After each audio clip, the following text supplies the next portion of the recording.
सहना सह वीर्यं कर्वावहै तेजस्विनावधीतमस्तु मा विद्विषावहै। ओम शांति शांति शांति। समस्त जन कल्याण निरतंकमय नमामि चिन्मयं देवं सद्गुरुं। Hari Om. I welcome you all with great love and great respect in this Bhagavad Gita discourses. हम लोगों का 11वां अध्याय चल रहा है। 11th chapter is going on. हम चैंटिंग करेंगे श्लोका नंबर 47 से 47 shloka number we will chant. Shri भगवान उवाच मया प्रसन्नेन तवार्जुनेदं रूपं परं दर्शितमात्मयोगात् तेजोमयं विश्वमनन्तमाद्यं यन्मे त्वदन्येन न दृष्टपूर्वं न वेदयज्ञाध्ययनैर्न दानैर्न च क्रियाभिर्न तपोभिरुग्रैः एवं रूपः शक्य अहं लोके द्रष्टुं त्वदन्येन कुरु प्रवीर। मा ते व्यथा मा च विमूढभावः दृष्ट्वा रूपं घोरमिदं ममेदं व्यपेतभिप्रीतमना पुनस्त्वं तदेव मे रूपमिदं प्रपश्य। संजय उवाच इत्यर्जुनं वासुदेवस्ततोक्त्वा स्वकं रूपं दर्शयामास भूयः आश्वासयामास च भीतमेनं भूत्वा पुनः सौम्य वपुर्महात्मा। अर्जुन उवाच दृष्ट्वेदं मानुषं रूपं तव सौम्यं जनार्दन इदानीमस्मि संवृत्तः सचेतः प्रकृतिर्गतः।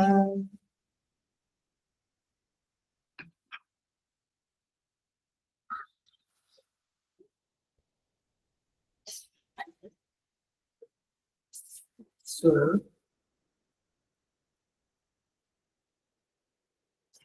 श्लोका नंबर 47 हम लोग 46 तक पिछले क्लास में किया था। पिछले सोमवार को, बुधवार को शिवरात्रि था, क्लास में ही हुआ था। सो श्री भगवान उवाच मया प्रसन्नेन तव अर्जुन इदम। हे अर्जुन, प्रसन्नेन माने अनुग्रह पूर्वक। शंकर भाष्य देखेंगे तो वहाँ पे ये अर्थ लिखा है। मया माने मेरे द्वारा, रूपम परम दर्शितम आत्मयोगात्। हे अर्जुन, अनुग्रह पूर्वक मैंने आत्मयोगात् माने अपनी योग शक्ति के प्रभाव से रूपम परम दर्शितम, ये परम रूप को बताया। राइट। जब अर्जुन ने कहा कि आप वापस अपने रूप में आ जाओ तो भगवान आ गए और फिर कहते हैं कि मैंने तुम्हें ये रूप को कृपा करके बताया। तेजोमयम विश्वम अनंतम आद्यम, या परम तेजोमय, सबका आदि और अनंत सीमा रहित विराट स्वरूप को तुझे दिखलाया। यन्मे त्वद अन्येन न दृष्ट पूर्वम, जिसे त्वद अन्येन तेरे अलावा पहले किसी ने नहीं देखा था। भगवान कहते हैं ये अर्जुन, ये रूप जो मैंने तुम्हें दिखाया ये पहले किसी ने नहीं देखा था। ओह सो लकी, स्पेशल। सो आइए इस श्लोक को देखते हैं।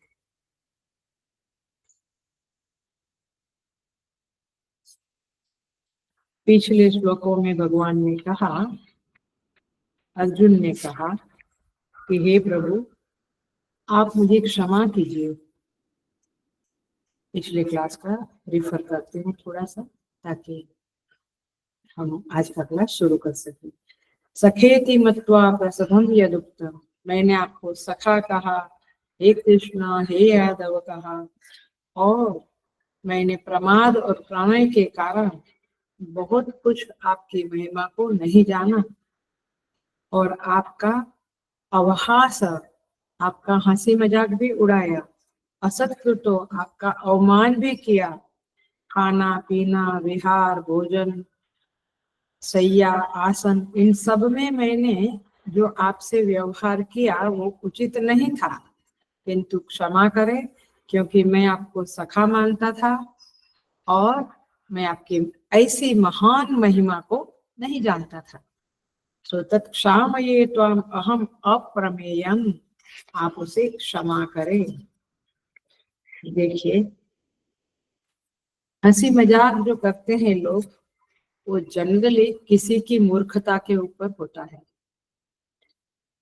बेवकूफी के ऊपर लोग हंस देते हैं, या अटपटा आचरण के ऊपर भी लोग हंसते हैं।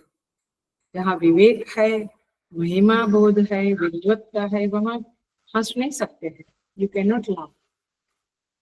तो इसका मतलब ये हुआ कि जब भी हम किसी को हंसी का पात्र बनाते हैं तो उसे मूर्ख समझकर ही बनाते हैं। तो अर्जुन ने क्या कहा, भगवान कभी कभी मैंने आपके ऊपर हंसी किया, अकेले में किया या सबके सामने किया, लेकिन ये मैंने बहुत बड़ा गुनाह किया है, आप मुझे क्षमा कीजिए। हे अप्रमेय प्रमाण अतीत प्रभु, हे अच्युत, जैसे पिता पुत्र को क्षमा कर देता है, सखा सखा को, प्रिय प्रियजन को क्षमा करता है, वैसे आप मुझे क्षमा कीजिए।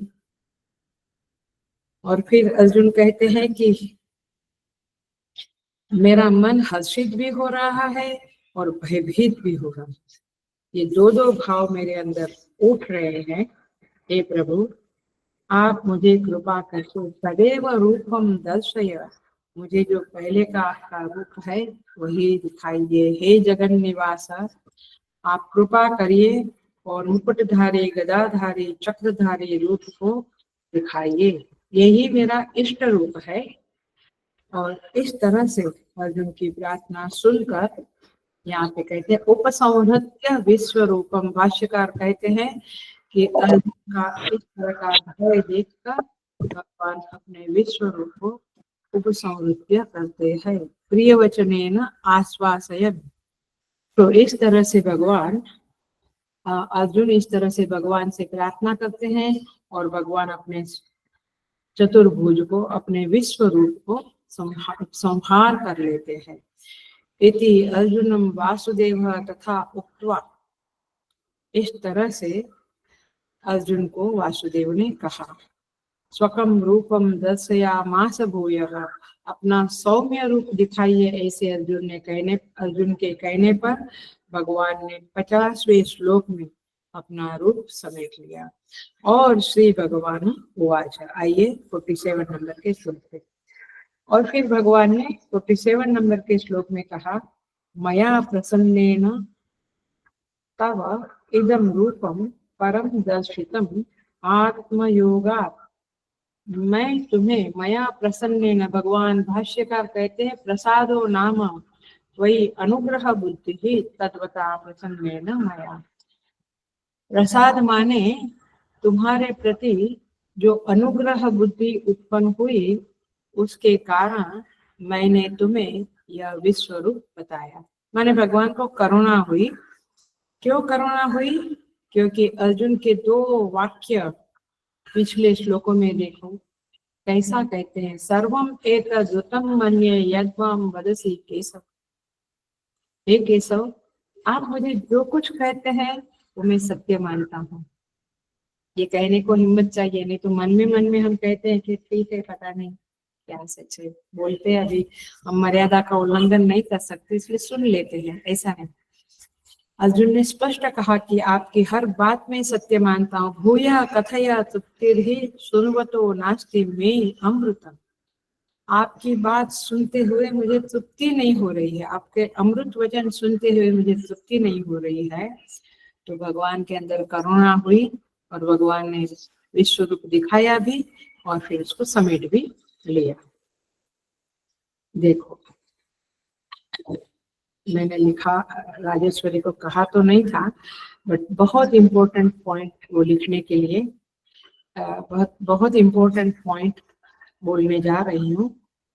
हरिओम, आप लोग एकदम पकड़ लेना, उसको अच्छे से पकड़ लेना। जब भक्ति होती है साधक में, तब भगवान का अनुग्राहक रूप उपलब्ध होता ही है। ये इस प्रसंग से, इस शब्द से, मया प्रसन्नेन तवार्जुनेदम, ये इतना सा शब्द है।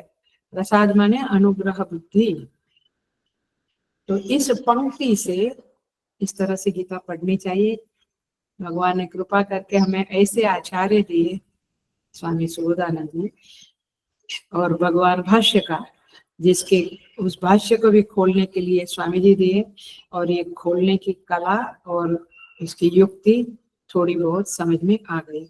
आप भी ऐसे भाष्य और ये प्रवचन को कैसे ये शब्दों को खोलना है, इसके बारे में मनन चिंतन अवश्य करना। देखो इस क्लास का सबसे हाईएस्ट पॉइंट बताने जा रही हूँ। भगवान में अनुग्रह बुद्धि क्यों आई? भक्ति के कारण। मया प्रसन्नेन तवार्जुनेदम, तो भक्ति की अपेक्षा से भगवान का अनुग्राहक रूप साधक को अवश्य अवश्य अवश्य उपलब्ध होता है। ये बात को हृदय में भंडार लो, माने उसको कार्विंग कर लो, नोटबुक में लिख लो। भक्ति की भक्त के अथवा साधक के भक्ति की अपेक्षा से भगवान का अनुग्राहक रूप उस भक्त को उपलब्ध होता ही है। आप ये इच्छा मत करो, ये आशा लगाए मत बैठो कि कब भगवान अनुग्रह करेंगे। आप भक्ति करो, आपकी भक्ति परिपक्वता को पहुंची, भगवान का अनुग्रह रूप आपके सामने प्रस्तुत होगा। जैसे स्थाने ऋषिकेश तव प्रकीर्त्या, वो वाला श्लोक है ना, उसी का थोड़ा सा कनेक्शन यहाँ पे आता है।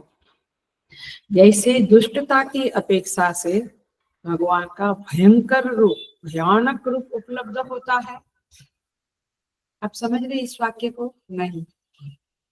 जैसे दुष्टता के अपेक्षा से भगवान का भयानक रूप उपलब्ध होता है। कभी भगवान हमारे प्रति बहुत कठोर होते हैं, हम सोचते हैं क्यों ऐसा, वो क्यों भगवान कठोर हो गए?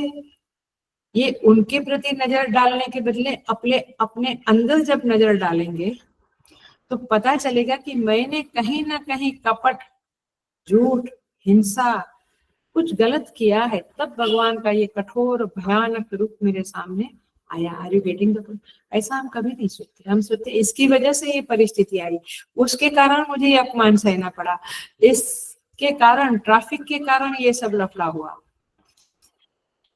नो, आप जो इंट्रोस्पेक्शन कहते हैं यही इंट्रोस्पेक्शन है। गीता का हर श्लोक की हर लाइन आपको इंट्रोस्पेक्शन कराने को मजबूर कर सकती है, यदि आप भाष्य हाथ में रखे और ऐसे महान स्वामी जी के प्रवचनों को, मैं तो केवल उनका क्या बोले रिपीट करती हूँ, उनकी बातों को आपके सामने प्रस्तुत करती हूँ मीडिया के रूप में, बाकी विचार तो उनके ही होते।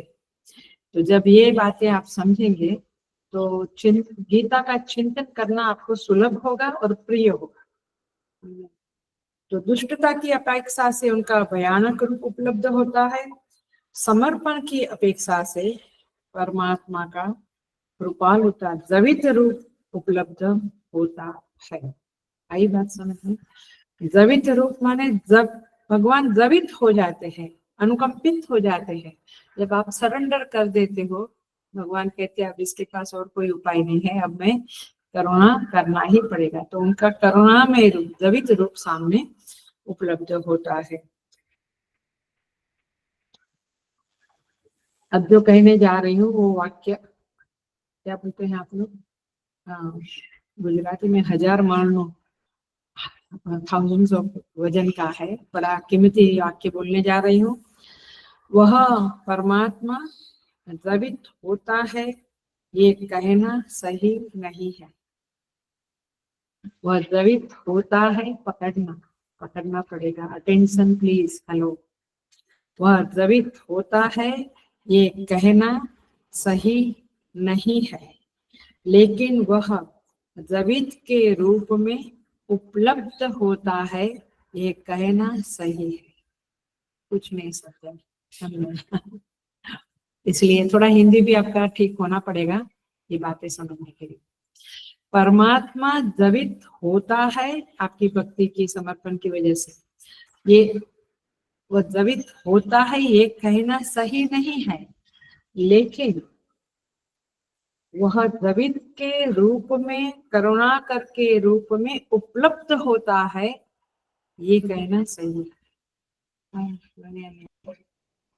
नहीं आया, अब मैं ऑफलाइन नहीं है, नहीं तो पूछती थी कितना आया। I am really missing. मैंने वो द्रवित नहीं होता है, लेकिन आपको द्रवित के रूप में उपलब्ध होता है। तो स्वयं में कोई चेतन है, निर्विकार है, उसमें कोई द्रवितपना वगैरह या कठोरपना वगैरह आता नहीं है, लेकिन आपके सामने वह द्रवित के रूप में उपलब्ध होता है। मैंने आपको वो द्रवित के रूप में प्राप्त होता है, उपलब्ध होता है, you get that kind of a स्वरूप in front of you। उसका कोई, अब आगे देखेंगे इसका क्या अंडरस्टैंडिंग है। एनीवे, यह ऐसा ही सच है जैसे सूर्योदय न होते हुए भी कमल की अपेक्षा से, कमल कब खिलता है, सूर्योदय होता है, बट वास्तव में सूर्योदय नहीं होता है, लेकिन कमल की अपेक्षा से सूर्योदय होता है ऐसा हम कहते हैं। ऐसे भक्ति की अपेक्षा से परमात्मा द्रवित होता है ऐसा हम कहते हैं। बट कमल सूर्य के उदय को उपलब्ध करता है तब तो खिलता है। उपलब्ध किया उसने सूर्य के उदय को, रात भर नहीं खिला, उदय को उपलब्ध किया तब जाके वह खिला। आया,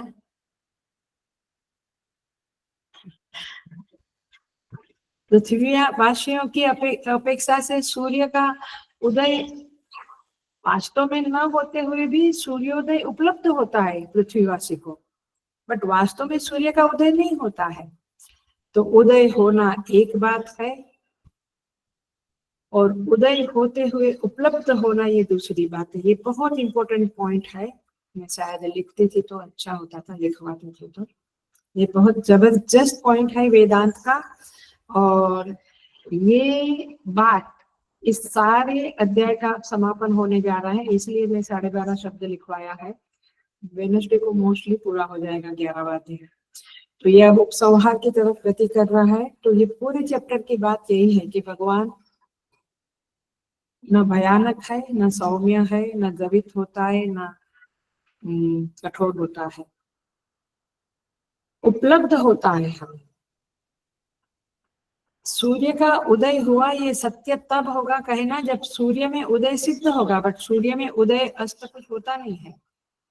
तो सूर्य उदय होते हुए उपलब्ध होना यह उपलब्धा की दृष्टि से होता है। आगे बढ़ते हैं इसी बात में ताकि आपको और समझेगा। अंतःकरणवान के लिए चेतन परमात्मा अंतर्यामी के रूप में उपलब्ध होता है। इसके संदर्भ में, जिसको अंतःकरण है, हम लोगों को अंतःकरण है मनुष्य को, तो अंतर्यामी के रूप में वह उपलब्ध होता है ऐसा कहना ठीक है, किंतु अंतर्यामी के रूप में, किंतु वास्तव में वह अंतर्यामी बन जाता है ये बात नहीं है। हमें ऐसा दिखता है, हमें ऐसा रिस्पॉन्स मिलता है उधर से, बट वो कुछ हो जाता है। स्क्रीन कुंभ मेला नहीं बनता है, बट हमें स्क्रीन के जरिए कुंभ मेला उपलब्ध होता है। Kind of a very rough example है, maybe it's not a that example, but चेतन स्वयं में निष्क्रिय है, निरवय, निराकार, निसंग, अद्वितीय है। तो और एक बहुत बड़ा पॉइंट हेलो कहने जा रही हूँ, जब दूसरा कोई है ही नहीं तो वह क्यों द्रवित होगा, किसके प्रति द्रवित होगा? संसार में उसके अलावा, तेरे अलावा और कुछ है ही नहीं, तो क्यों द्रवित होगा, किसके प्रति द्रवित होगा। तो ये सारा खेल तो हमारी अज्ञानता में जो भेद दृष्टि है उसके कारण होता है, और उसी के संदर्भ में भक्ति भी आती है। सो अनुग्रहवान होना, यह बात चेतन के लिए नहीं कही जा सकती, लेकिन उपलब्धि क्या है ये बात बताई जा सकती है। तो सारा चैप्टर इस तरह से उपलब्धि के अनुसार है, और अर्जुन की भक्ति इसमें निमित्त बनती है। तो भक्ति के कारण भक्त के सामने परमात्मा उस भक्त के डिमांड के अनुसार उपलब्ध हो जाते हैं।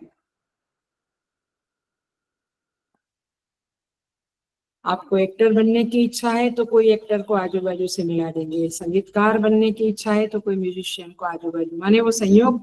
आपको साधु बनने की इच्छा है तो हम जानते हैं हमारे जीवन में कैसे संयोग बने और कैसे ये मार्ग में पदागमन हुआ, ये हम जानते हैं। तो परमेश्वर उन संयोगों को उपलब्ध करा देते हैं, तो इस तरह से वे अनुग्रह करते हैं, बट वास्तव में वे द्रवित हो जाते हैं इत्यादि नहीं है। आपकी साधु बनने की तमन्ना, तत्परता ने वो संयोग को खड़ा किया, उस संयोग में आपको रास्ता मिला, आप चल पड़े।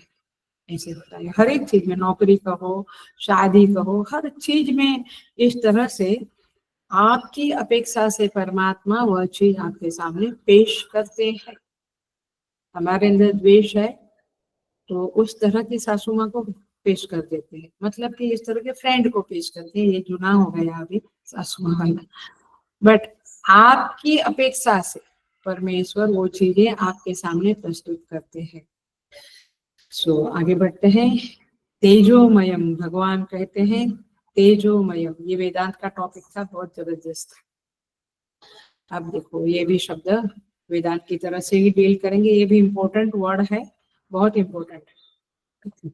भाष्यकार कहते हैं तेज प्रायम अर्थात विभाव्यमान, शुद्ध वेदांतिक अर्थ होगा न भूतमयम किंतु विज्ञानम, ज्ञानमय।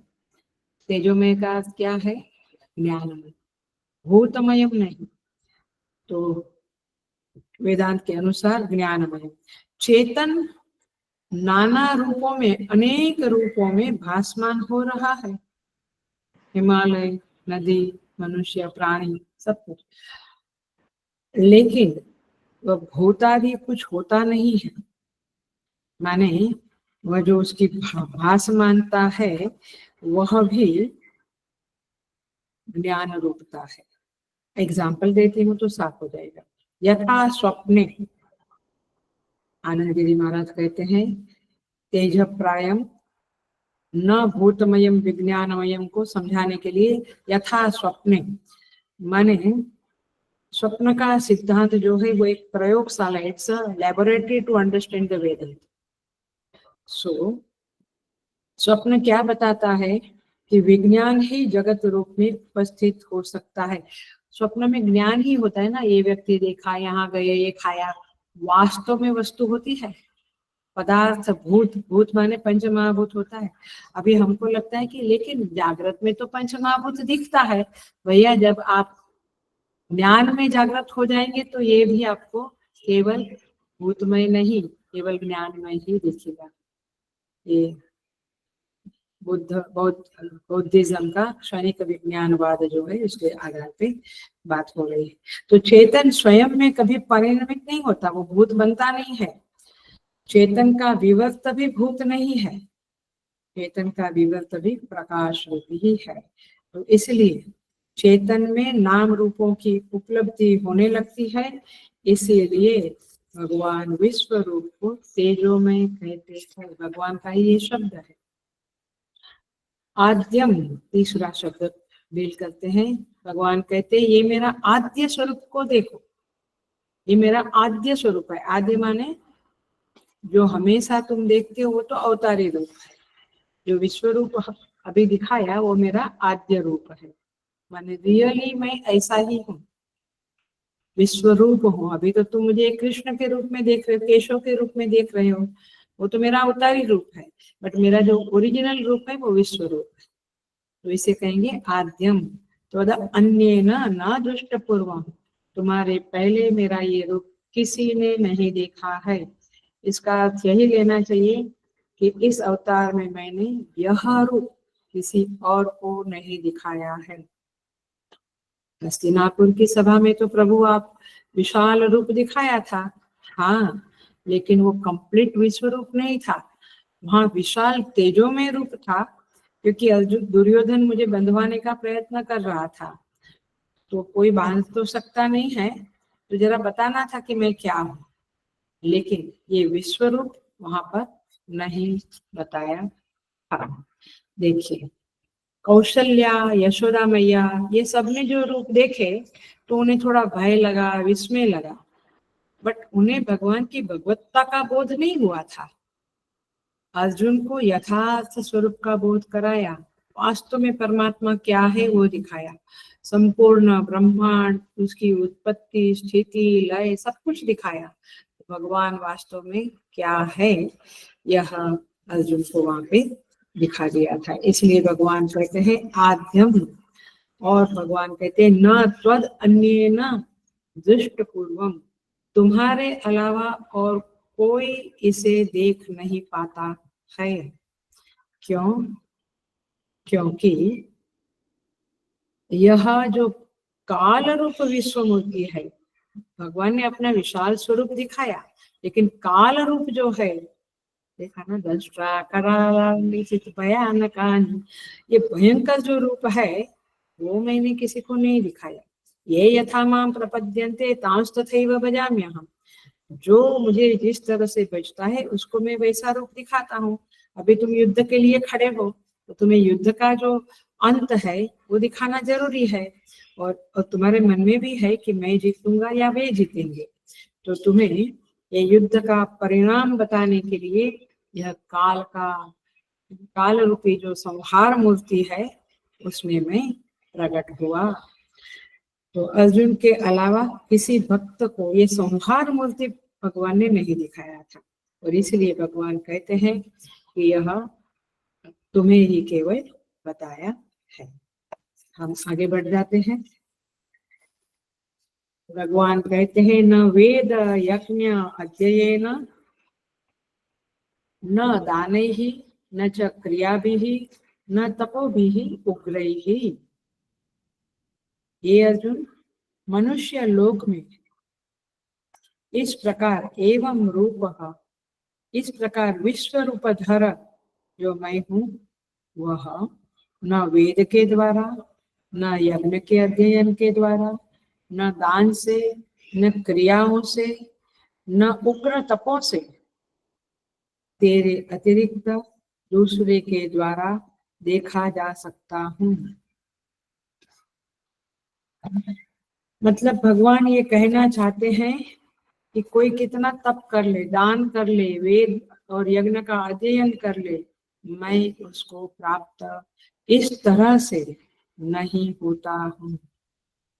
ये तुम ही महाभाग्यवान हो। आगे भगवान कहेंगे कि तुम्हारी भक्ति के कारण मैं इस तरह से तुम्हें अपना रूप दिखा दिया। कोई बहुत प्रेम करता है तब हम अपनी सारी बातें उनसे कह देते हैं, कोई समर्पित होता है, कोई हमारे प्रति डेडिकेट होता है, तो हम सब कुछ खोल के बात करते हैं। वैसे ही भगवान ने खोल कर अपना रूप बता दिया। तो 4 साधन बताया भगवान ने यहाँ पे, वेद और यज्ञ का अध्ययन, एक दान, क्रिया और तप आया। ये 4 चीजें भगवान ने बताई।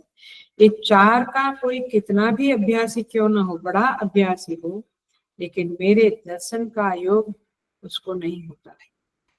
देखिए, भाष्यकार कहते हैं वेद के विधिवत अध्ययन के अलावा वेद विहित जो यज्ञ विज्ञान है उसका भी विधिवत अध्ययन करने वाला, उसका भी अनुष्ठान करने वाला मेरे विश्वरूप दर्शन का अधिकारी नहीं बन सकता है। ओ भगवान, हम तो तप करते हैं, थोड़ा बहुत दान करते हैं, थोड़ा वेद का अध्ययन करते, तो हमें आप नहीं मिलेंगे, नहीं मिलेंगे।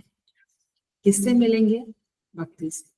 ये भक्ति बहुत बहुत बड़ी चीज है, और वो हमें मिलना बहुत माने जन्मों जन्मों का पुण्य और उनकी कृपा चाहिए, तब जाकर मिलता है। बहुत लोग कहते हैं हम भक्त हैं, हमें के भक्त है, गीता पढ़ो तो पता चलेगा कि भक्त है या नहीं। दान ही, दान शब्द, ये सारे शब्द आगे के चैप्टर में आने वाले हैं, तो हम अच्छी तरह से देखेंगे। अभी हम थोड़ा ऐसे ही देखते हैं। विविध प्रकार का दान होता है, धन का, ज्ञान का, वस्तु का, प्रेम का, ऐसे बहुत सारे दान हम करते हैं। लेकिन भाष्यकार ने दान का उदाहरण दिया है तुलाभार। माने तुलाभार शब्द पता है, लेकिन उसका क्या अंडरस्टैंडिंग है? द्वारिका में हमने भी कराया था तुलाभार। एक तुला रखते हैं, मैंने क्या बोलते हैं उसको, सब्जी तोलते हैं ना, ऐसा तो तुला रखते हैं और फिर एक जगह पे उनको बिठाते, बर्थडे है या ऐसा कुछ है तो ये करते हैं। एक पलड़े में व्यक्ति को बिठाते हैं, या बच्चे के माप का भी तुला भार करते हैं। बहुत बार लोग, बच्चा घर में आता है तो उसका संकल्प किया होता है कि तुला भार अर्पण करेंगे, तो एक पलड़े में बच्चा या व्यक्ति बैठता है और उसके वजन के बराबर धान्य, गेहूं चावल इत्यादि, कोई सोना कोई चांदी, वो भी करते हैं, उतना दान में देना, सोना चांदी या अन्न दान में देना, या मिक्स करके भी दान में देना, ये तुला भार है। और द्वारिका में तो मैंने देखा है, और कहीं कहीं होता होगा, कहीं है बट याद नहीं आ रहा है, और कहीं भी देखे हुए हैं। सो ये है दान ही। क्रिया भी ही, अग्निहोत्र आदि क्रियाएं करते हैं ना लोग, घर में भी करते हैं, अग्निहोत्र आदि क्रियाएं करते हैं, संध्या वंदन करते हैं, सब क्रियाएं हैं। तो ये क्रियाओं के द्वारा भी, ये चाहे लौकिक क्रियाएं हो, वैदिक क्रियाएं हो, चाहे गंगा स्नान हो, चाहे हिमालय हो, हिमालय का दर्शन हो, तीर्थ स्नान हो, तीर्थ यात्रा हो, व्रत उपवास हो, सारी क्रिया है। लेकिन भगवान कहते हैं इस क्रियाओं के द्वारा भी मैं इस विश्व रूप के दर्शन के लिए किसी को योग्य नहीं मानता हूँ। तपो भी उग्र ही, उग्र तप भी उस योग्यता को प्राप्त नहीं करा देता है जहाँ विश्व रूप होता है, विश्व रूप का दर्शन होता है। तो चारों को भगवान निगेट करते हैं। देखिए, अध्ययन शब्द का अभिप्राय है वेद पाठ और यज्ञ के विज्ञान का भी अध्ययन। ध्यान रखना, ये भाष्यकार ने कहा है, इसलिए स्वामी जी समझाया है।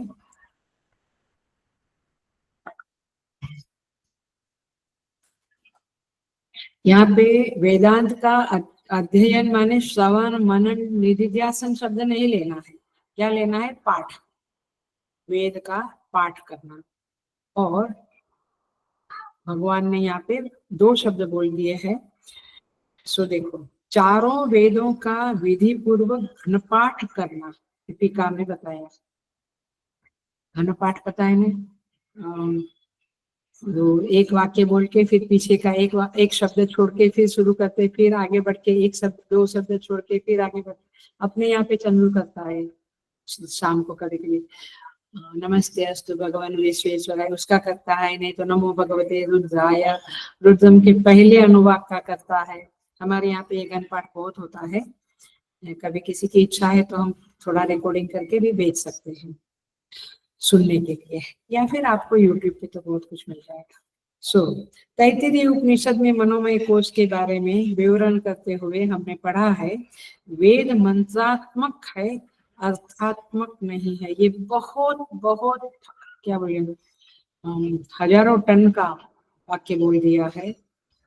वेद मंत्रात्मक है, अर्थात्मक नहीं है। अर्थात वेद का पाठ करना चाहिए, वेद का अध्ययन माने मंत्रों का पाठ करना चाहिए। वेद का जो स्टडी करते हैं ना, वो अपरा विद्या में आता है। अपरा विद्या माने थोड़ी लोअर, परा विद्या माने हायर, अपरा विद्या में आता है। और वेद के इस अध्ययन में, हेलो अटेंशन प्लीज, ध्यान से ये वाक्य सुनना।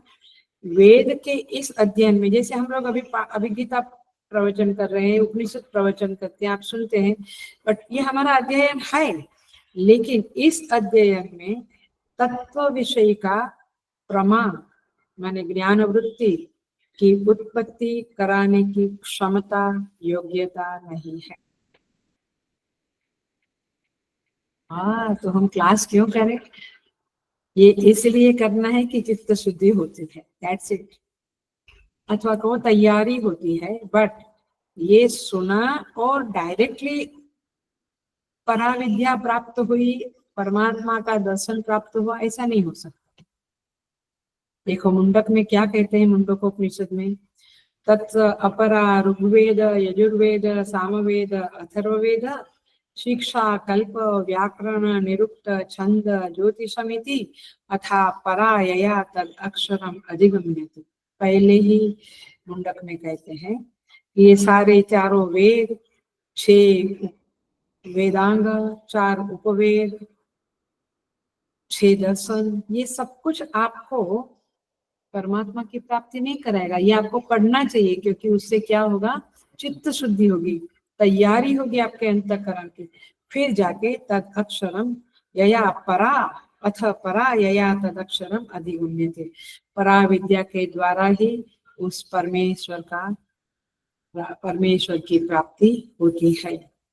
4 वेद पता है, वेदांग भी पता है, यहाँ ही लिखा है शिक्षा कल्प व्याकरण निरुक्त छंद ज्योतिष, 4 उपवेद पता है, धनुर्वेद आयुर्वेद स्थापत्य वेद गंधर्व वेद, 6 दर्शन पता है, हाँ, सांख्य योग न्याय वैशेषिक पूर्व मीमांसा उत्तर मीमांसा। तो इस तरह से सब कुछ हमें जानना चाहिए।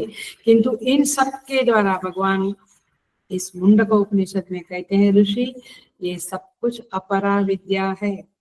परा विद्या तो वह है जिसके द्वारा उस अक्षर तत्व की प्राप्ति, ब्रह्म की प्राप्ति होती है। तो यहाँ पे कहते हैं कि यज्ञ विज्ञान का अध्ययन भी यज्ञ में प्रवृत्त करेगा, ब्रह्म विषय का प्रमा उत्पन्न नहीं करेगा। इसलिए अध्ययन शब्द का अभिप्राय ठीक से समझना पड़ेगा इस श्लोक में, नहीं तो गलत निगमन हो जाएगा कि भगवान ने कहा अध्ययन से परमात्मा नहीं मिलता है तो अध्ययन छोड़ देंगे। इसका सिंपल अर्थ ये है कि अध्ययन से चित्त शुद्धि होगी, जगत मिथ्या है ये अनुभूति होने लगेगी, और फिर वह सत्य आपके हृदय में प्रकट होगा। तो यहाँ पे अध्ययन, दान, तप, ये सब की क्रिया, सत्क्रियाएं, इन सब की अपनी अपनी महिमा है, बड़ी बड़ी उपलब्धियों के साधन है ये, लेकिन अहम एवं रूप द्रष्टुम न शक्यः। इन साधनाओं के अनुष्ठान से इस विश्व रूप का दर्शन प्राप्त नहीं होता है। आगे कहेंगे कि भक्ति ही उसका एक साधन है।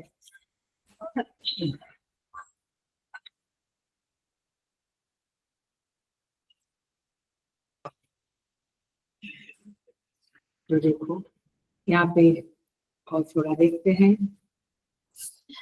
यहाँ पे कहते हैं कि ये जो 4 चीजें हैं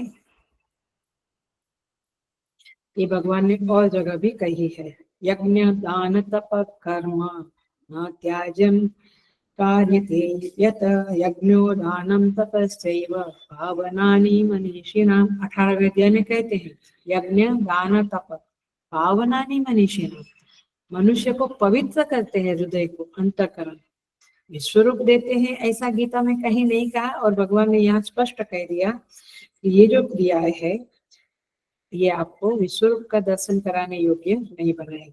ना हम वेदैर्न तपसा न दानेन न चेज्जया शक्य एवं विदो द्रष्टुम दृष्टवानसि माम यथा।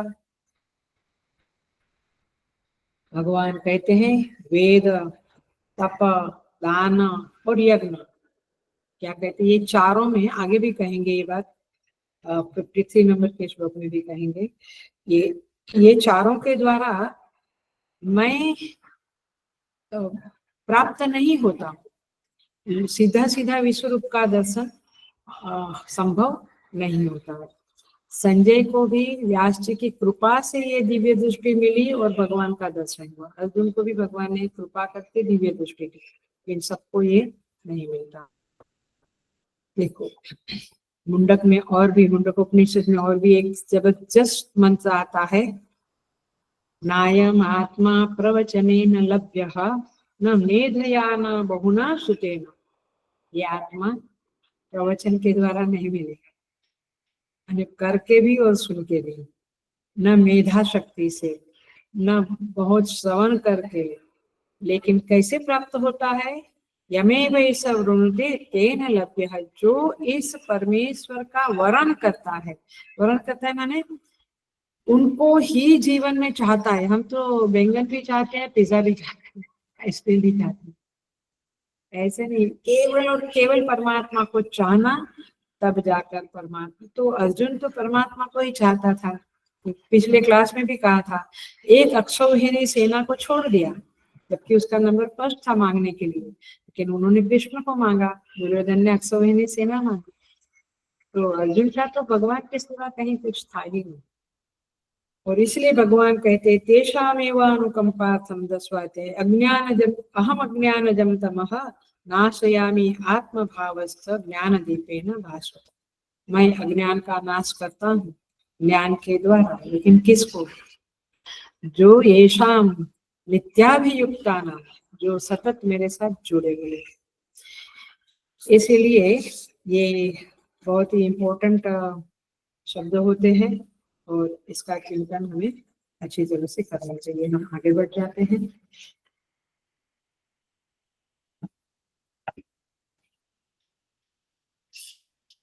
तो 49 नंबर के श्लोक में अब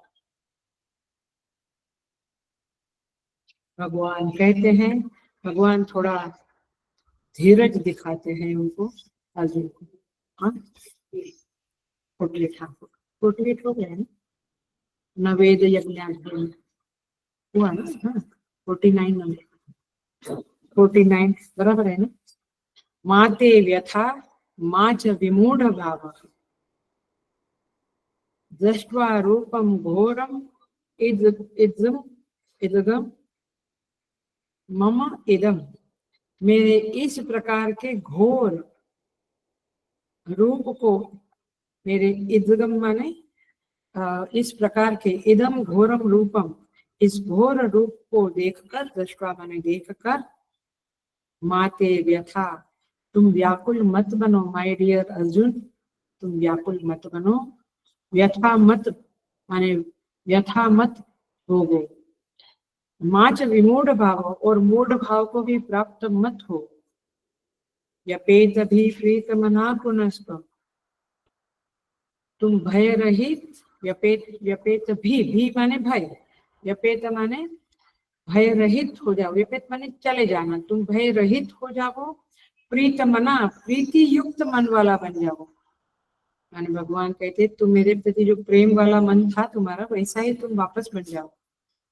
तदेव मे रूपम इदम, तद एव मे रूपम इदम प्रपश्य, तद एव, मेरा वही रूप, वो शंख चक्र गदा वाला मांगा था ना अर्जुन ने, किरीटधारी, वही रूप को फिर देखो। अब भगवान ने विश्व रूप का उपसंहार कर लिया, समेट लिया, और अर्जुन को कहते हैं कि तुम व्याकुल मत हो, मूढ़ भाव को प्राप्त मत करो, और तुम इस मेरे रूप को देखो। अब इजी इजी जो समझाना था वो 47 और 48 में जबरदस्त बातें हुई। खास करके ये पूरे चैप्टर का जो क्रक्स है, जो पल्प है, जो एसेंस है, वो उसी में है कि परमात्मा द्रवित नहीं होता है, उपलब्धा को परमात्मा, भक्त को परमात्मा द्रवित के रूप में उपलब्ध होता है। आप अटेंशन नहीं दिया तो आपको कुछ ये क्या बोला, कुछ समझा नहीं, लेकिन जो मैंने समझाया उस रिकॉर्डिंग को बार बार समझना। परमात्मा स्वयं अनुग्रह नहीं करता है, लेकिन भक्त की भक्ति की अपेक्षा से परमात्मा उस भक्त को अनुग्राहक के रूप में उपलब्ध होता है। भाई वेदांत है, थोड़ा तो सूक्ष्म सटल बुद्धि, शुद्ध बुद्धि होना पड़ेगा समझने के लिए, ना इजी नहीं है। इसलिए कई बार लोग कहते हैं हमें प्रवचन प्रवचन प्रवचन कुछ उसमें क्या रखा है, वही की वही बातें हैं। अर्जुन ने, भगवान अर्जुन का रथ हाँका और अर्जुन ने भीष्म को ये किया, युद्ध किया, कर्ण को मारा, वो क्या वैसा नहीं है गीता, वैसे नहीं। इस तरह से एक एक लाइन में, हर एक श्लोक की एक एक लाइन में गहराइयां भरी पड़ी है। मया प्रसन्नेन तवार्जुनेदम, बस इतना सा है। मेरे अनुग्रह के कारण हे अर्जुन, अब मैं तुम्हें पुनः पहले वाला रूप दिखाता हूँ। तो मेरे अनुग्रह के कारण, तो भगवान अनुग्रह किया अर्जुन के ऊपर? नहीं, अर्जुन को भगवान अनुग्रह के रूप में उपलब्ध हुए, क्योंकि परमात्मा स्वयं निष्क्रिय, निश्चेत, निर्विकार,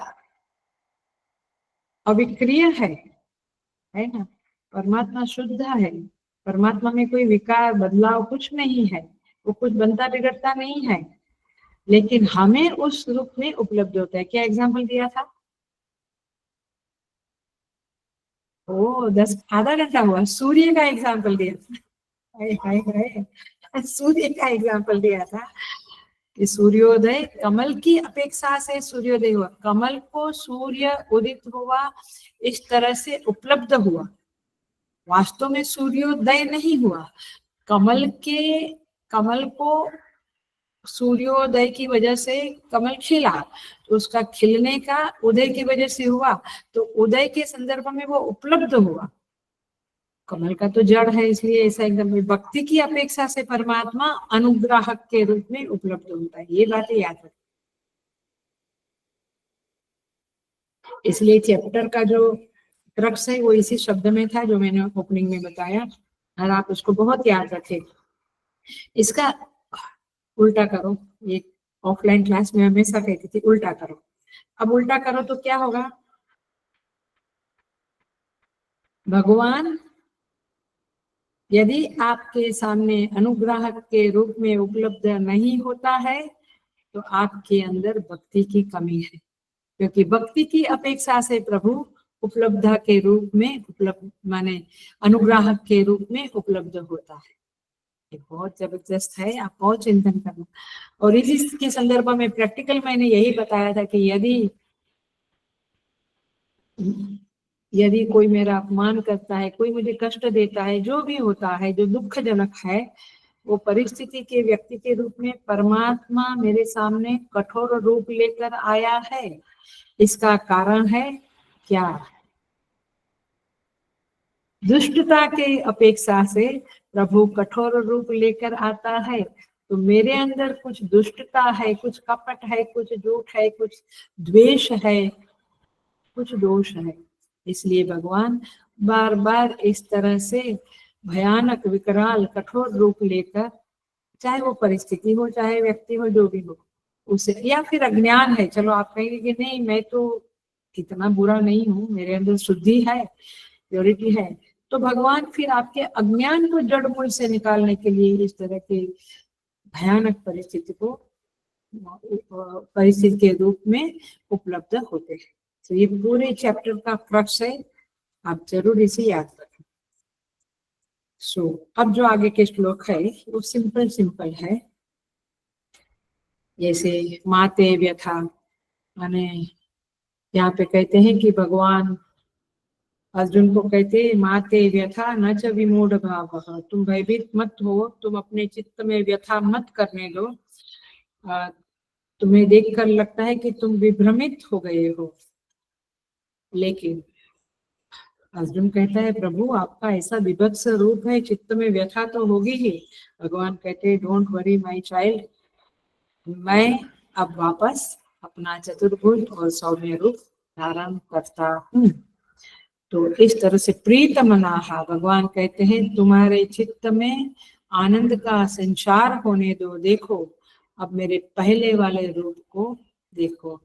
वह रूप जो तुम्हारा इष्ट था, जिसे देखने की तुम प्रार्थना कर रहे थे, उस चतुर्भुज रूप को देखो। यह जो पहला वाक्य है भगवान का, अथवा कहो ये जो श्लोक है, उसका भी अंदर एक गहराई छिपी हुई है। वैसे तो सारे श्लोक वैसे ही हैं, बड़े प्यारे हैं।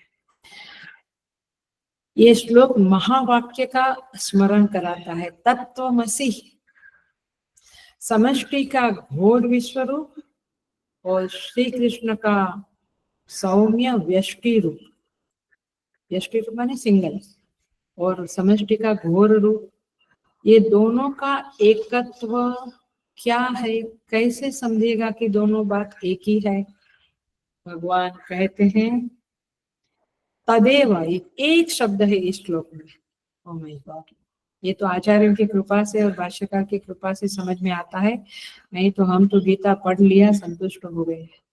तदेव, तदेव, तदेव माने वह, कौन सा, वह विश्व रूप, में रूपम इदम प्रपस्य, वह विश्व रूप एक था, अब ये तूने देखा अभी, अब तदेव, तदेव माने मेरा जो चतुर्भुज रूप है, जो तद, जो तू मांग रहा है, तू प्रार्थना कर रहा है, उस रूप को अब प्रपश्य, अब उसे देखो। तो घोर रूप भी उनका ही था, और ये तदेव, वह चतुर्भुज रूप भी परमात्मा का ही है, और आगे चल के सौम्य रूप भी उनका ही है। तो ये ऐक्य भगवान बताते हैं। Are you getting the point? हमें तो भगवान बांसुरी वाले और मोरपंख वाले के सिवा ज्यादा कुछ दिखते नहीं है, लेकिन गीता इस तरह से सुनी, पढ़ी, तो इस तरह से भगवान का चिंतन करना, इसको ऐसे कहेंगे, माने भगवान कहते मेरा वही यह रूप है, माने अत्यंत सुंदर प्रकार से भगवान ने ये बात कही। वस्तुतः जो परम सत्य श्री कृष्ण की व्यष्टि उपाधि में व्यक्त हो रहा है, वही सत्य विराट रूप में भी वही सत्य प्रकट हो रहा है, और समस्त नाम रूपों के अधिष्ठान में भी वही सत्य विराजमान है। मैं शब्दों को बहुत तौल माप के बोली हूँ, आपने शायद इसको पकड़ा या नहीं। सब नाम रूपों में वह सत्य प्रकट हो रहा है, ऐसा शब्द नहीं बोली, तभी नाम रूपों के अधिष्ठान में भी वही सत्य प्रकट हो, विराट रूप में, व्यष्टि कृष्ण के रूप में, और नाम रूपों के अधिष्ठान के रूप में भी वही परमात्मा स्थित है। तदेव में रूपम इदम प्रपश्य। एग्जाम्पल दूंगी तो समझ में आ जाएगा। तरंगों का अधिष्ठान समुद्र बड़ा शक्तिशाली, भयंकर, घोर, विशाल है। समुद्र बड़ा भयंकर, घोर, विशाल, शक्तिशाली है। तरंगे बहुत ही माइल्ड, सौम्य, आकर्षक, प्रिय और छोटी छोटी, लेकिन है क्या, दोनों जल ही, जल ही है। तो तात्पर्य ये है कि समुद्र ही तरंग है, तरंग ही समुद्र। ये बातें चौथे अध्याय में आई है, वहां नहीं जाएंगे। लेकिन भगवान कहते हैं तुम्हें जिससे भय होता था, व्याकुलता होती थी, उसको संवरण करके अब मैं तुम्हारे इच्छित चतुर्भुज रूप में प्रकट हुआ हूँ। माते व्यथा, क्योंकि अर्जुन ने कहा था लोकत्रये प्राव्यथितम महात्मन, याद आता है ना, हे प्रभु सारे लोग व्यथित है, मैं भी व्यथित हूँ। भगवान कहते हैं माते व्यथा, उसी का उत्तर देते हुए प्रभु ने ये शब्द कहा है, अब व्यथा मत करो। माँ च विमूढ़ भाव, अर्जुन ने कहा था थोड़े श्लोकों के पहले, दिशो न जाने न लभे च शर्मा, मुझे शांति नहीं मिल रही है, मुझे कुछ दिशाओं का ज्ञान नहीं हो रहा है। भगवान कहते उस विमूढ़ भाव को अब छोड़ दो, दिग्मूढ़ होना छोड़ दो, और व्यथा माने कष्ट का अनुभव करना छोड़ दो। प्रपश्य, ये शब्द भी बहुत इंपॉर्टेंट है, बहुत इंपॉर्टेंट। प्रपश्य माने पहले तुम मुझे सारथी के रूप में, व्यक्ति के रूप में देखते थे, अब तुमने मेरा विश्व रूप देखा और तुमने चतुर्भुज भी देखा। वास्तव में तुम वही रूप देखो जो मैं ब्रह्म रूप हूँ। प्रपश्य, पश्य माने देखो, प्रपश्य माने प्रकर्ष से देखो। तुम्हें इन सब में जो वास्तव में देखना चाहिए वह देखो। क्या देखना चाहिए? प्रभु ब्रह्म रूप है, ब्रह्म है, साक्षात ब्रह्म है, ये देखना है, वह तुम देखो। सो विश्व रूप का भी मूल वह ब्रह्म है, व्यक्ति भाव का भी मूल वह ब्रह्म है, चतुर्भुज रूप का भी मूल वह ब्रह्म है। तुम उसे देखो। प्रपस्य, आया ख्याल में? तो इस तरह से अर्जुन को भगवान कहते हैं। अब एक प्रश्न डील करते हैं।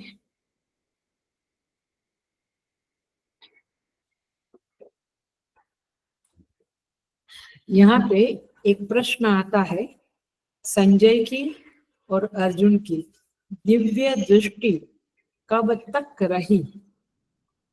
हमें प्रश्न आता है, महाभारत में इसे समझाया गया है।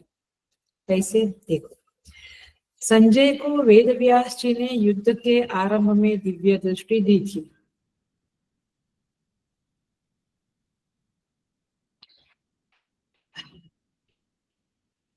क्यों?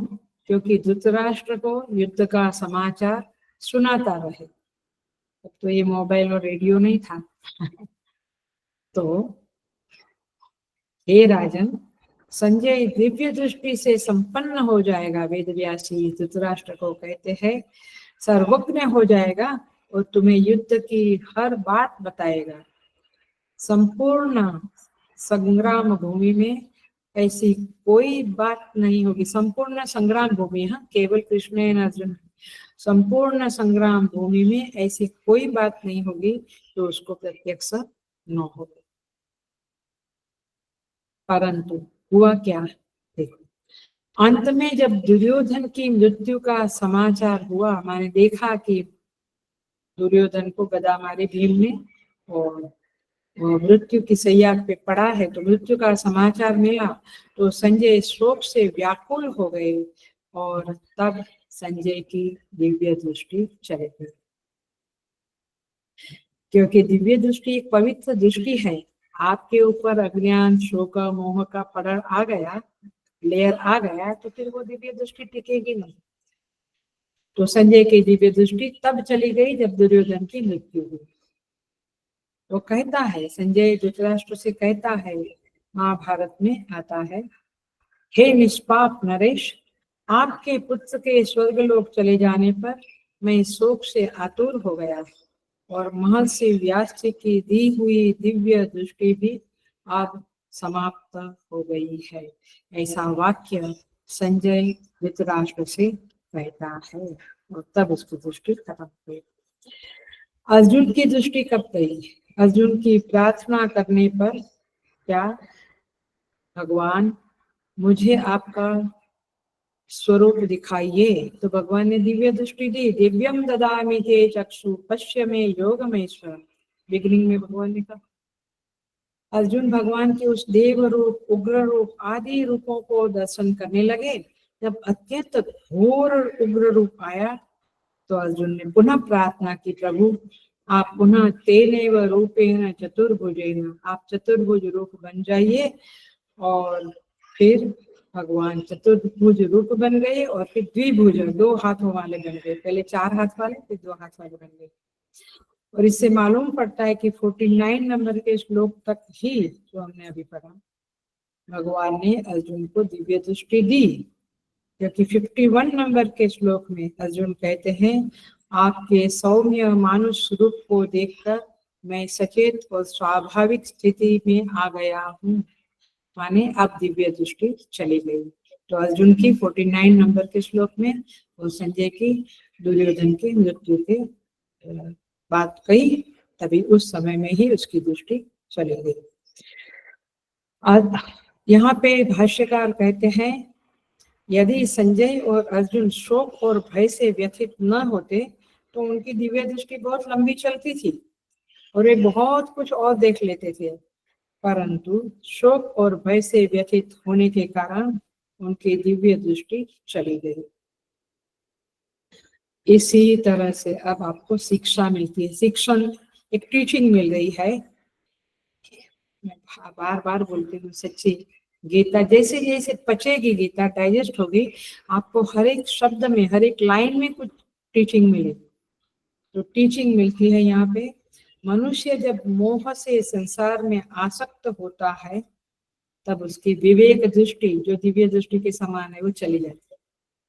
और जब मोह नहीं होता है, नष्टो मोह स्मृति लब्धा, एंड में आएगा, मोह चला जाता है तो स्मृति आती है, दिव्य दृष्टि आती है, विवेक आता है। तो इस तरह से यहाँ पे इस श्लोक को समझना है। और यहाँ पे आचार्य लोग कहते हैं, जैसे सुवर्ण से निर्मित राक्षस की मूर्ति हो या कोई शांत देवता की मूर्ति हो, इस प्रकार मूर्ति में केवल सोना ही सोना देखना होता है, सोना ही सोना अणु परमाणु में विद्यमान है।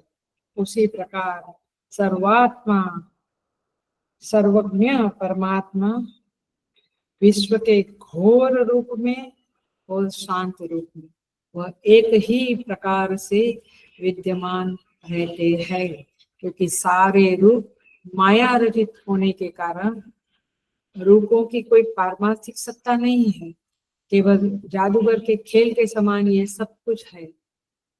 हम तो इसे बड़ा ठोस, बड़ा सत्य समझते। किसी ने मेरे सामने देखा नहीं तो भी मुझे कितना तकलीफ होता है, कितना ठोस समझते। अभी हमारी मिथ्या बुद्धि कुछ खास दृढ़ बनी नहीं है। तो मेरे विश्व रूप दर्शन कर तुमने अवश्य मेरे यथार्थ रूप को जान लिया, ऐसा भगवान कहते हैं। और इस तरह से भगवान कहना चाहते हैं, मैं स्वरूपतः अरूप हूँ, भक्तों की इच्छा अनुसार मुझे रूप का परिग्रह करना पड़ता है। माने जब तुम मेरी चतुर्भुज शांत मूर्ति देखना चाहते हो तो तुम्हारी प्रार्थना पूर्ण करने के लिए अब मैं उस रूप में प्रकट हो रहा हूँ जो तुम पहले देखते थे इष्ट देव के रूप में। तो अभी मैं उस रूप में तुम्हारे सामने प्रकट हुआ हूँ। आगे बढ़ जाते हैं, क्योंकि इच्छा तो यह है, आगे भगवान का संकल्प है कि वेडनेसडे को ये चैप्टर पूरा हो जाए। सो 50 नंबर का श्लोक अब आए हैं हम, जहाँ पे संजय उवाच, अब भगवान का बोलना पूरा हुआ। अब संजय बोलता है, इति अर्जुनम वासुदेवः तथा उक्त्वा, वासुदेव भगवान ने अर्जुन के प्रति इस प्रकार कहा, स्वकं रूपम दर्शयामास भूयः। भगवान वासुदेव ने अर्जुन के प्रति ये कहकर फिर वैसे ही स्वकं रूपम, अपना रूप, चतुर्भुज रूप, दर्शयामास, दिखलाया, आश्वासयामास च भीतमेव भूत्वा पुनः सौम्य वपुर्महात्मा। ये महात्मा श्री कृष्ण सौम्य वपु, पुनः सौम्य मूर्ति बनकर इस भयभीत अर्जुन को आश्वासयामास, अर्जुन को धीरज दिया। भगवान ने क्या कहा, ऐसा कहा कि तुम व्यपेत भी, तुम व्यथित मत हो, विमूढ़ भाव को मत प्राप्त करो। और फिर भगवान अपना सौम्य मूर्ति होकर अर्जुन को आश्वासन देते हैं। 50 नंबर का श्लोक, 50 नंबर का श्लोक। संजय कहते हैं, श्री कृष्ण ने अर्जुन को ऐसा कहा, स्वकम रूपम दर्शयामास भूय। अब संजय धृतराष्ट्र को कहता है कि इस तरह से भगवान सौम्य वपु बन गए, सौम्य मूर्ति, द्विभुज वाला रूप धारण करके अर्जुन को वह रूप बताया। भाष्यकार ने स्वकम का अर्थ किया है वसुदेव गृहे जातम रूपम। स्वकम रूपम माने अपना रूप। कौन सा अपना रूप? वसुदेव के, देवकी के गर्भ से जब बाहर आए, माने वसुदेव के वहां पे जेल में, तो भगवान ने जो जन्म लिया था वहां पे, तो तभी तो भगवान चतुर्भुज रूप में आए थे। लेकिन जब उन्हें गोकुल ले जा रहे थे उस समय चतुर्भुज रूप का त्याग करके साधारण बालक का द्विभुज वाला रूप धारण किया था। तो उस सौम्य देह को अब भगवान धारण करते हैं, अर्जुन के सखा के रूप वाला, और उसे देखकर अर्जुन के चित्त में प्रसन्नता का संचार होता है और भगवान अर्जुन को आश्वस्त करते हैं, चतुर्भुज रूप दिखाकर आश्वासन देते हैं। देख लेते हैं इसे। 50 नंबर का श्लोक है, महात्मा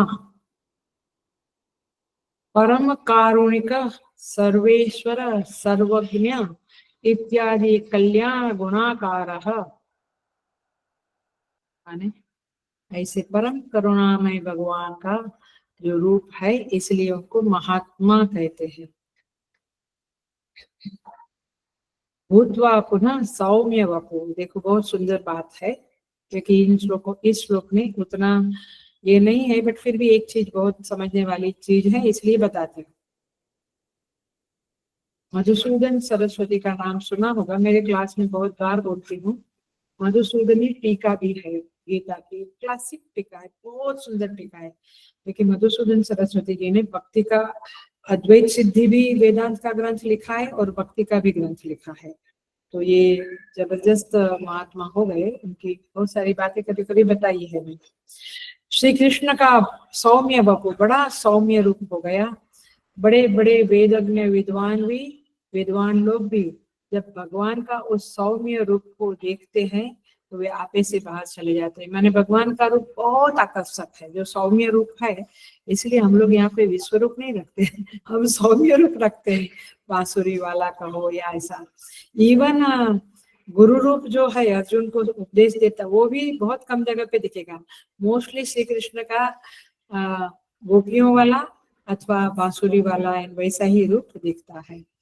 तो मधुसूदन सरस्वती जी सुंदर श्लोक लिखते हैं, ये विद्वत जनों में ये श्लोक बहुत फेमस है। कहते हैं, अद्वैत वीथि पथिकै उपास्य स्वराज्य सिंहासन लब्ध दीक्षा शठेन केनापि वयं हठेन दासीकृता गोपवधू विटेन। कहते हैं, अद्वैत वीथि पथिकै उपास्य, विधि माने मार्ग, अद्वैत मार्ग का पथिक साधक जो है, उपास्य, उनका जो उपास्य है आप। अद्वैत मार्ग के अनुसरण करने वाले माने अद्वैत सिद्धि पढ़ने वाले साधक भी आपकी उपासना करने लगे।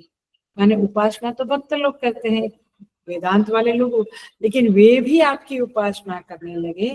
स्वराज्य सिंहासन लब्ध दीक्षा, और मैं भी आपका उपासना करने लगा।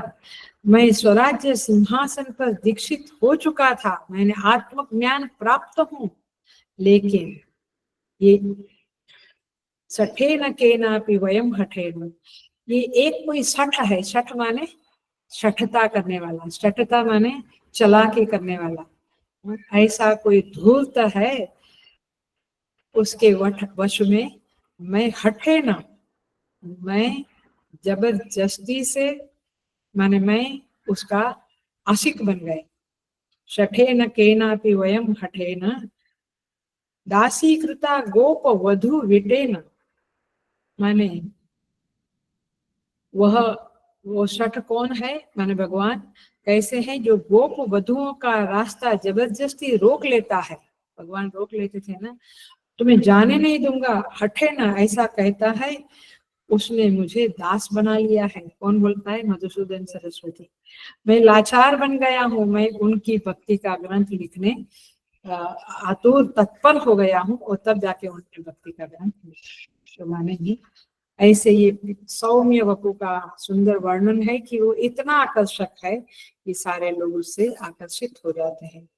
तो वसुदेव गृहे जातम, भगवान भाष्यकार कहते हैं वसुदेव, वसुदेव शब्द का अर्थ है, जरा समझ लें, क्योंकि हम ओम नमो भगवते वासुदेवाय बोलते रहते हैं, लेकिन वसुदेव शब्द का अर्थ है, भागवत जी में डेफिनेशन बताई है, सत्वम विशुद्धम वसुदेव। तत्व माने चित्त, जिसका चित्त विशुद्ध है उसे वसुदेव कहते हैं। हेलो, शुद्ध चित्त वाले को वसुदेव कहते हैं और उसके पुत्र को वासुदेव कहते हैं। तो माने वे कैसे हैं? वसुदेव शब्द का और एक अर्थ है वसति दिव्यति इति वासुदेव, जो सब में बसता है और सब में प्रकाशता है, उसे वासुदेव कहते हैं। जो सब में बसता है और सब में प्रकाशता है, उसे वासुदेव कहते हैं। तो इस तरह से यहाँ पे कहते हैं, ये वासुदेव शब्द का अर्थ है। और यहाँ पे और एक बात हम देखते हैं, ये भले सौम्य वपु है, ये थोड़ा वेदांत है। मैं और 10 मिनट शायद लूंगी, ज्यादा नहीं लूंगी। देखते हैं। और ये भगवान वसुदेव सौम्य रूप में आए, बट वास्तव में वो अरूप है। वो घोर रूप है या सौम्य रूप है, उसका कोई विशेष रूप है ही नहीं, क्योंकि विशेष रूप होगा तो वह सीमित हो जाएगा, परिचिन्न हो जाएगा, अनंत नहीं कहलाएगा, है ना। एक शरीर वाला कोई है तो वो तो सीमित है। तो यहाँ पे शास्त्र में बहुत सुंदर वाक्य कहा गया है, ये जरूर आपके नोटबुक में डाल दीजिए या हृदय में डाल दीजिए। शास्त्र कहता है साधका नाम हितार्थाय ब्रह्मणो रूप कल्पना। क्या कहते हैं? साधका नाम हितार्थाय, साधकों के हित के लिए ब्रह्म की रूप की कल्पना की गई है। भक्तों की भावना के अनुसार वह उन्हें अलग अलग रूपों में उपलब्ध होते हैं। तो अर्जुन जो था उसके संदर्भ में शंख चक्र गदाधारी किरीटधारी, यह जो चतुर्भुज रूप विशिष्ट रूप है वासुदेव का, श्री कृष्ण का, वो उसका इष्ट रूप था। माने ध्यान में वो भी ध्यान करता था। हम ही महान है कि ध्यान व्यान सब छोड़ दिया है। मेडिटेशन को टाइम नहीं है यार, क्या करें। अच्छी बात है। सो वह भी, और वो क्या कम था, इसको राज्य भी देखना था, और धनुर्विद्या, जब शिष्य था धनुर्विद्या सीखनी थी, और रात भर जागता था तो भी मेडिटेशन। तो अर्जुन शंख चक्रधारी चतुर्भुज रूप का ध्यान करता था, उसे इष्ट मानता था और उसका ध्यान करते थे। और भगवान का यह जो सौम्य वपु है, द्विभुज रूप है, वह जो है वो भगवान को सखा मानकर चलता था। तो दोनों रूप अर्जुन के प्रिय थे, और इस तरह से भगवान ने पहले चतुर्भुज दिखाया, इस सौम्य वपु धारण किया। तो द्विभुज रूप में भगवान मानुष रूप में है, चतुर्भुज में इष्ट रूप में है, और अंतर्यामी रूप में गुरु रूप में है, और विश्व रूप में काल मूर्ति के रूप में है। इस तरह से परमात्मा के शांत से शांत, भयंकर से भयंकर अनेक रूप है, लेकिन भगवान स्वयं इन प्रपंच से रहित होकर सदा अपने अखंड निर्विकार अद्वय शांत अखंड स्वरूप में विराजमान होते हैं। तो इस तरह से इस श्लोक का यह समझ हमें प्राप्त होता है। हर एक श्लोक में कुछ न कुछ समझ प्राप्त होता है। 51 नंबर का श्लोक कर लेते हैं। अर्जुन उवाच, अब संजय का कहना पूरा हो गया। अब अर्जुन कहता है, क्या कहता है? दृष्ट्वा इदं मानुषं रूपम, हाँ शांति हुआ अर्जुन। दृष्ट्वा इदं मानुषं रूपम तव सौम्यम जनार्दन, आपका यह हे जनार्दन अति शांत मनुष्य रूप को देखकर मैं इदानीम अस्मिं संवृतः सचेता प्रकृतिं गतः, मैं स्थिर चित्त हो गया हूँ। सचेता माने शांत चित्त, स्थिर चित्त हो गया हूँ। अस्मिं माने अस्मि प्रकृतिं गतः, और अपनी स्वाभाविक स्थिति को प्राप्त हो गया हूँ। प्रकृतिं गतः माने अब मैं नॉर्मल हो गया हूँ, नहीं तो मैं डर गया था, मोहित हो गया था, इत्यादि इत्यादि। तो भगवान का यहाँ पे सिंपल कहना है कि भाष्यकार ने कहा मानुष रूप का अर्थ है दो भुजाओं वाला जो मनुष्य रूप है, इसका अर्थ किया है भगवान। ऐसा माने दो भुजाओं वाला ऐसा अर्थ भाष्यकार ने नहीं कहा। भाष्यकार ने कहा मत सखम प्रसन्न, माने मेरा जो सखा है ना वो प्रसन्न भाव मेरे अंदर आ गया है और मैं एकदम शांत हो गया हूँ। प्रकृतिगतः मैं पूर्व स्थिति में आ गया हूँ। तो इस तरह से यहाँ पे विश्व रूप दर्शन का प्रकरण पूरा होता है। जनार्दन शब्द का अर्थ देख लेते हैं। तो विश्व रूप दर्शन अब समाप्त हुआ यहाँ पे, और जनार्दन शब्द का अर्थ है जनान, दुर्जनान, अर्दयति, हिनस्ति, नरकादि गमयति इति वा जनार्दनः। गीता में भी जो भी भगवान का संबोधन है अथवा अर्जुन का संबोधन है, वो दोनों संबोधन कुछ मीनिंग रखता है, ऐसे ही कुछ भी नहीं बोला है। तो यहाँ पे कहते हैं दुर्जनों का अर्दन, दुर्जनान अर्दयते, दुर्जन लोगों का अर्दन, अर्दन माने नाश करना, उसको मचल डालना। तो अर्दन करते हैं अर्थात उन्हें मारते हैं अथवा नरकादि लोकों में भेज देते हैं, इसलिए उनका नाम जनार्दन है। दूसरा मीनिंग बताते हैं इस श्लोक का, इसी शब्द का, जनैः पुरुषार्थम अभ्युदय निश्रेयस लक्षणम याच्यते इति जनार्दन।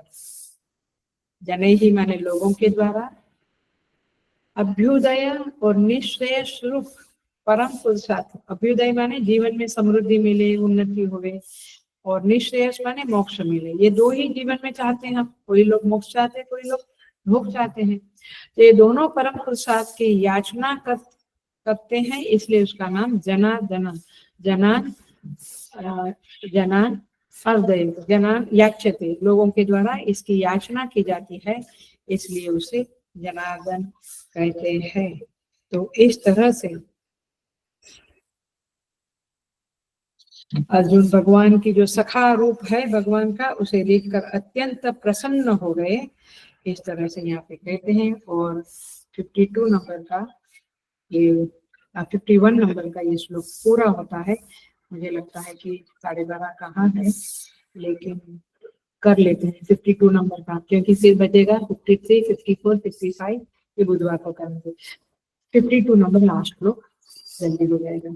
52 नंबर में भगवान कहते हैं, श्री भगवान हुआ, जब भगवान बोलते हैं, सुदुर्दर्शम इदम रूपम दृष्टवान असि यन्मम, मेरा ये जो चतुर्भुज रूप तुमने देखा हे अर्जुन, वह दूरदर्शन है, माने बड़ा कठिनाई से इसका दर्शन होता है, बड़ा दुर्लभ है ये दर्शन। देवा अप्यस्य रूपस्य नित्यम दर्शन आकांक्षिणः, देवता भी इस दर्शन के रूप की आकांक्षा करते हैं। ये इसमें भी बहुत कुछ है, बट हम अगले क्लास में करेंगे। सिंपल खाली ट्रांसलेशन थोड़ा सा देख लेते हैं। माने अर्जुन ने जो देखा उसके प्रति भगवान उसे महिमा बोध कराते हैं कि भैया ये जो रूप मैं दिखाता हूँ ये तो देवों को भी दुर्लभ है, बड़ा कठिनता से दुर्लभता से दिखने वाला ये रूप है, ये मैंने तुम्हें दिखाया है। तो ऐसा नहीं कि अर्जुन को भगवान की महिमा पता नहीं थी, लेकिन अधिक महिमा बुद्धि का सृजन करने के लिए परमात्मा कहते हैं। क्यों? एक साइकोलॉजिकल ट्रूथ बता रही हूँ, साइकोलॉजी ह्यूमन बीइंग का हमारा कई बार महत्वपूर्ण वस्तु होती है, कोई कहता है कि इस पे ध्यान दो। क्यों कहना पड़ता है किसी को? मुझे भी बार बार अटेंशन प्लीज, हेलो क्यों बोलना पड़ता है? क्योंकि कुछ महत्वपूर्ण होता है तो उसे फोकस से समझना होता है और उसके महत्व को चित्त में धारण करना होता है। कई बार ऐसा होता है कि कुछ समय बाद, और मैं कहती भी हूँ लिख लो, हृदय में लिख लो या नोटबुक में लिख लो। क्यों? क्योंकि कुछ समय बाद वो महत्व बुद्धि निकल जाती है। हम कितने महात्माओं को देखते हैं, उनसे टच में रहते हैं, लेकिन कुछ समय बाद उतनी महत्व बुद्धि नहीं रहती जैसी पहले रहती है ना। तो तब हितैषी लोग अब या परमात्मा किसी तरह से हमें फिर से उनका महिमा ज्ञान कराते हैं, ताकि हमारे चित्त में वो महिमा ज्ञान सदा बना रहे और हम उसी रिस्पेक्ट से, उसी महिमा बुद्धि से उस महात्मा का दर्शन करें। धीरे धीरे सब कम होता है। इवन हम तीर्थ स्थान में जाते हैं तो भी दूसरी बार गए, तीसरी बार गए, थोड़ा महिमा बुद्धि कम हो जाती है। देखो, इसलिए भगवान अर्जुन को पुनः याद कराते हैं कि ये तुमको जो दिखाया वो बहुत सुदूरदर्श है, कठिनता से जाना जाने वाला है। हम लोग गोमुख जाते हैं या तपोवन, उससे भी आगे तपोवन, मैं तो नहीं गई, मैं गंगोत्री तक ही गई हूँ, बट कई लोग हमारे मिशन के ब्रह्मचारी लोग या कई लोग जाते हैं, तो वो गोमुख जाते हैं तो बड़ी विशेषता से उसकी महिमा देखते हैं और बहुत समय तक हम अपने को धन्य मानते हैं, भाग्यशाली मानते हैं और सोचते हैं कि ऐसे अभूतपूर्व स्थान का दर्शन करके आया हूँ, है ना। और आजू बाजू लोगों को बताते रहते हैं। लेकिन वो जो कुली होता है, जो यात्री के साथ जाता है आता है, जाता है आता है, उसके मन में उस यात्रा के, उस गंगोत्री के प्रति और गोमुख तपोवन के प्रति इतनी महिमा बुद्धि रहती है।